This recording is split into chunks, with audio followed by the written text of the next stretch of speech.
Morning friends, তো তোমরা দেখছো WP motivation YouTube channel. WP motivation YouTube চ্যানেলের পক্ষ থেকে প্রত্যেককে স্বাগত জানাই বন্ধুরা। তো আমি অরিজিৎ দা। তো আশা করি তোমরা প্রত্যেকে খুব ভালো আছো এবং খুব সুস্থ আছো। আজকে তোমাদের কী বিষয়ে ভিডিও হতে চলেছে তোমরা টাইটেল এবং থাম্বনেল দেখেই অবগত হয়ে গেছো তোমাদের কী বিষয়ে আজকে ভিডিও করতে চলেছি। তো তোমরা জানো যে তোমাদের গত দুদিন আগে তোমাদের জন্য কিন্তু একটা গুরুত্বপূর্ণ নোটিশ পাবলিশ হয়েছে। সেটা হচ্ছে recruitment to the post of sub inspector runner bench, sub inspector runner bench in sergeant in Calcutta police 2023। অর্থাৎ এই রিক্রুটমেন্টটার কিন্তু অ্যান্সার কি তোমাদের প্রকাশিত হয়েছে।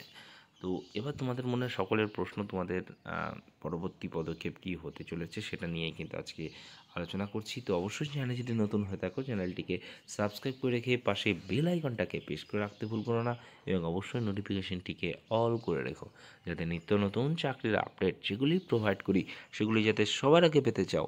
অবশ্যই চ্যানেলটির সাথে যুক্ত থাকতে বন্ধুরা ভুল করো না, এবং ভালো লাগলে ভিডিওটি প্রচুর পরিমাণে বন্ধুদের মাঝে শেয়ার করে রাখার অনুরোধ রইল। সেই নোটিশ তোমাদের যেটি পাবলিশ হয়েছিল দেখতে পাচ্ছ, ঠিক আছে।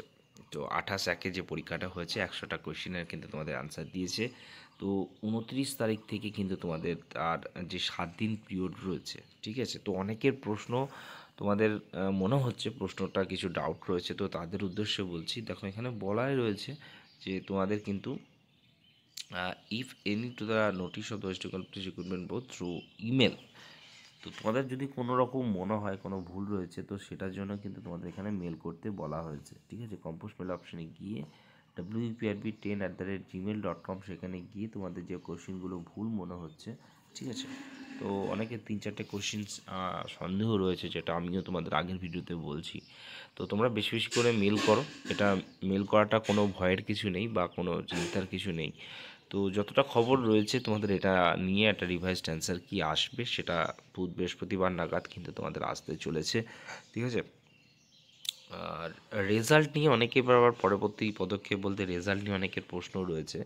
তো দেখো, ভোট যেহেতু ডিক্লেয়ার হয়ে যাবে, তো ভোটের ওপর ডিপেন্ড করছে, নাহলে এই মাসেই হয়তো তোমাদের রেজাল্ট বেরিয়ে যেত, কিন্তু যেহেতু ভোট ডিক্লেয়ার হয়ে যাবে তো রেজাল্ট পাবলিশ হতে একটু দেরি হবে।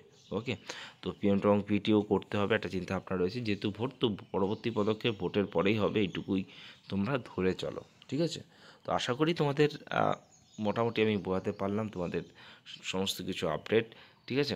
তো বেশি করে তোমরা মেল করবে, যত বেশি মেল করবে তত কিন্তু বোর্ডের নজরে আসবে। কারণ এক একটা নাম্বার, ঠিক আছে, একটা 0.25 নাম্বারও কিন্তু অনেক সময় কাট অফ থেকে তোমাদের ছিটকে দিতে পারে। অনেকের এটা শেষ বছর, তাই না। তো তাদের উদ্দেশ্যে বলবো বেশি বেশি করে তোমরা কিন্তু মেল করবে। ওকে, ভালো থেকো, সুস্থ থেকো, চলো বাই।